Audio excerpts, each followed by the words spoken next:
Polda Sulsel merilis peran Anar Salahuddin Sampetoding dalam pembuatan uang palsu di Mapolda Sulsel pada Senin 30 Desember. Kapolda Sulsel Irjen Polisi Yudiawan menjelaskan bahwa Anar yang sebelumnya telah diperiksa secara maraton di Polres Goa telah ditetapkan sebagai tersangka. Dia berperan memberikan ide untuk pembuatan uang palsu tersebut. Informasi selengkapnya akan disampaikan oleh jurnalis tribuntimur.com, Muslimin Emba. Selamat sore, rekan Muslimin. Silakan dengan laporan Anda. Ya, selamat sore, Sarah dan Tribuners. Dapat saya jelaskan bahwa hari ini Polda Sulawesi Selatan memaparkan secara detail peran dari tersangka Anar Salahuddin Sampetoding, yaitu satu dari 19 tersangka pabrik uang palsu yang diungkap oleh Polres Goa dari dalam kampus Universitas Islam Negeri Alauddin Makassar pada 2 pekan lalu. Dari pembahasan atau pemaparan dari Kapolda Sulsel Irjen Pol Yudiawan menyebut bahwa mesin dari pencetak uang palsu ini dimasukkan ke dalam perpustakaan kampus UIN Alauddin atas kewenangan tersangka AI alias Dr. Andi Ibrahim selaku kepala perpustakaan. Hubungan antara Andi Ibrahim dengan Anar Sampetoding ini terbilang cukup dekat karena dalam kasus ini Anar oleh Dirkrimsus Polda Sulsel disebut bahwa Anar sebagai inisiator ataupun yang punya ide, kemudian selaku juga pemodal dari produksi uang palsu yang ada di kampus UIN Alauddin Makassar ini. Sarah. Baik, berarti dapat dikatakan bahwa modal utama dalam kasus pembuatan uang palsu di UIN Makassar tersebut berasal dari Anar. Nah, ya. Terkait dengan mesin pencetak sendiri, dari mana asalnya? Ya, untuk mesin pencetak yang ditemukan polisi dari dalam perpustakaan kampus UIN itu berasal dari China yang masuk ke kota Makassar melalui Surabaya. Mesin ini oleh polisi ditaksir seharga 600 juta lebih dan Dirkrimsus Polda Sulsel Kombes Dedi Supriyadi menyebut bahwa Anar selaku pemodal utama dan juga sebagai yang punya ide dalam pembuatan uang palsu ini. Sarah. Lalu setelah ditetapkan sebagai tersangka, apakah Anar yang saat ini kondisi kesehatannya memburuk, itu juga akan nantinya proses hukum tetap berlaku? Ya, tadi ditegaskan oleh Dirkrimsus bahwa penanganan kasus ini tetap on the track atau tetap berjalan.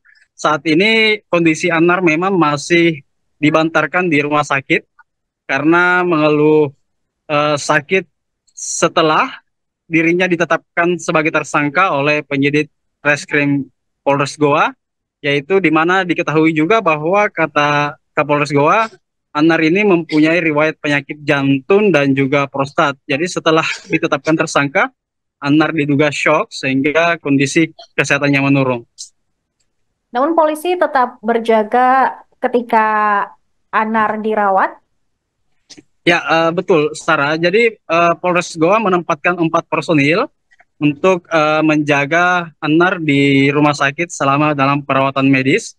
Selain itu juga dilibatkan oleh petugas medis dari Bidokes untuk bagaimana melihat atau mengontrol langsung terkait perkembangan kesehatan Anar. Baik, terima kasih rekan Muslimin Emba, jurnalis Tribun Timur atas laporan Anda. Selamat kembali bertugas.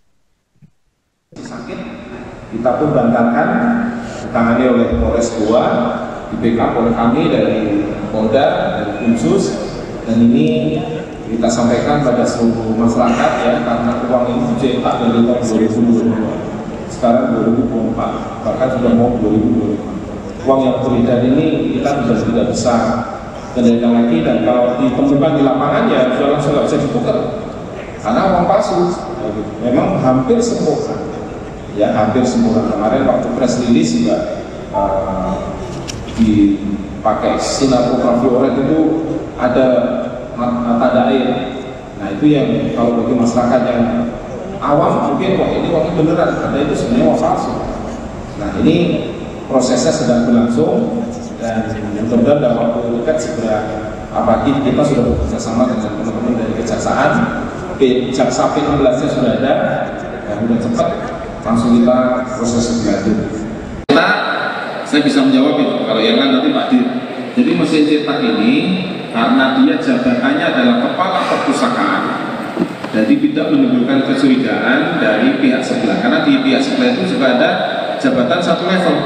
Alasannya apabila ada mahasiswa yang meminjam buku bisa difotokopi, bisa dicetak, itu alasannya. Jadi dia tidak curiga. Nah, namun ternyata dalam pelaksanaannya berbeda, itu untuk membuat cetak mas. Mereka nggak tahu, siapapun nggak tahu. Jadi dikiranya mesin itu adalah untuk menggandakan buku. Mahasiswa tahu sendiri kan, kalau beli kan mahal. Bagaimana fotokopi saja atau dicetak ulang mungkin biaya lebih murah kan gitu, kan? Selainnya Pak Dir jawab.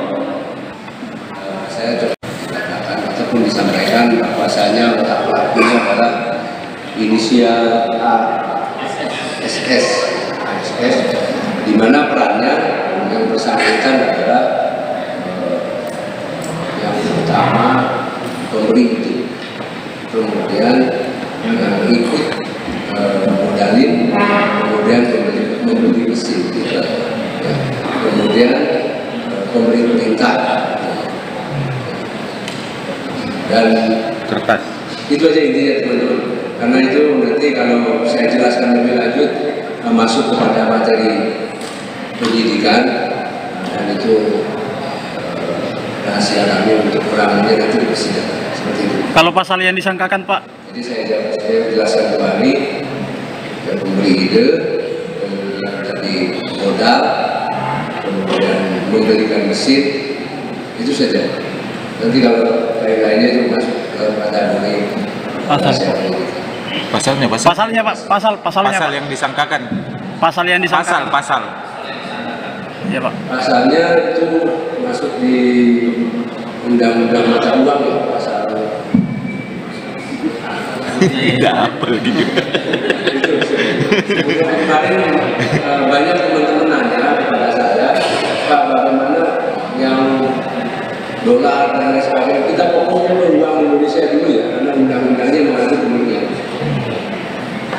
Undang-undang itu tahun 2000.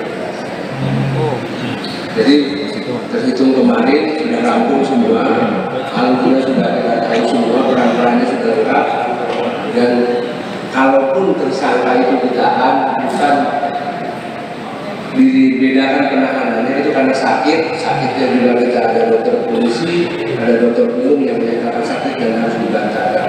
Seperti itu, dan tidak ada perbedaan terhadap perlakuan penahanan. Saya rasa demikian.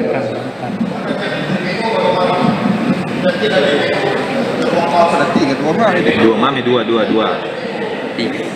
Kalau dari rangkaian itu sudah cukup tadi, kemudian walaupun masih ada yang DPO tetap kita kejar. Tapi secara utuh gambarannya antara yang memberi perintah, memberi modal, kemudian yang kerjakan di sini, kemudian yang hanya sifatnya yang peran-perannya membantu, tidak yang tidak. Tapi secara umum kelihatan peran-perannya sudah begitu. Anar Salahuddin sampai Toding ditetapkan sebagai tersangka kasus pembuatan uang palsu di UIN Alauddin Makassar, yang merupakan pengusaha ternama di Sulawesi Selatan. Dalam kasus ini, ia diduga sebagai donatur pembiaya operasional pembuatan uang palsu di kediamannya di Jalan Sunu dan di gedung perpustakaan UIN Alauddin. Anar dikenal punya karir sukses dalam sektor industri. Namanya sering muncul dalam perhelatan politik di Sulsel. Dia menjabat sebagai Presidir Sinar Group dan Presiden Komisaris Sulwood Group, dua perusahaan besar yang bergerak di bidang izin usaha, pemanfaatan hasil hutan, properti, dan perdagangan umum. Diketahui Sinar Group berfokus pada industri berbasis sumber daya alam dengan kompetensi utama dalam perkebunan hutan, kelapa sawit, dan komoditas lainnya. Sulwood Group juga mengelola sektor bisnis serupa. Selain itu, Anar juga terlibat dalam berbagai bidang, termasuk agensi properti, keuangan, dan media digital. Dia berasal dari keluarga pengusaha sampai toding yang telah berkiprah dalam dunia bisnis selama 4 generasi. Keluarganya dikenal sebagai pionir di sektor pertambangan dan sumber daya alam. Tak hanya sukses di dunia bisnis, Anar Salahuddin juga terjun ke politik dan mencoba peruntungan di pemilihan Gubernur Sulawesi Selatan 2024. Dia bahkan mencoba untuk maju sebagai calon gubernur dengan mendaftar di berbagai partai, lalu perhelatan Pilgub Sulsel 2024 lalu. Langkahnya di dunia politik saat Pilgub Sulsel 2024 terhenti karena gagal mendapat dukungan partai untuk maju. Anar pun kini harus menjalani perawatan medis akibat riwayat penyakit jantung dan prostat yang kambuh. Mengutip Kompas.com, Kapolres Goa AKBP Ronald Simanjuntak mengungkapkan bahwa kondisi kesehatan Anar menurun setelah menjalani pemeriksaan intensif selama 48 jam di Polres Goa. Anar diketahui menyerahkan diri ke polisi pada 26 Desember malam setelah sempat mangkir dari panggilan penyidik. Pemeriksaan yang berlangsung maraton ditambah tekanan emosional akibat status hukumnya diduga menjadi pemicu kambuhnya penyakit yang sudah lama diderita. Pantauan di Rumah Sakit Bayangkara Makassar menunjukkan Anar tiba di instalasi gawat darurat sekira pukul 22.58 WITA. Dia langsung mendapat penanganan medis untuk mengatasi gejala yang muncul. Menurut informasi dari penyidik, Anar punya riwayat penyakit jantung kronis dan masalah prostat yang memerlukan perawatan khusus. Download Tribun X sekarang, menghadirkan lokal menjadi Indonesia.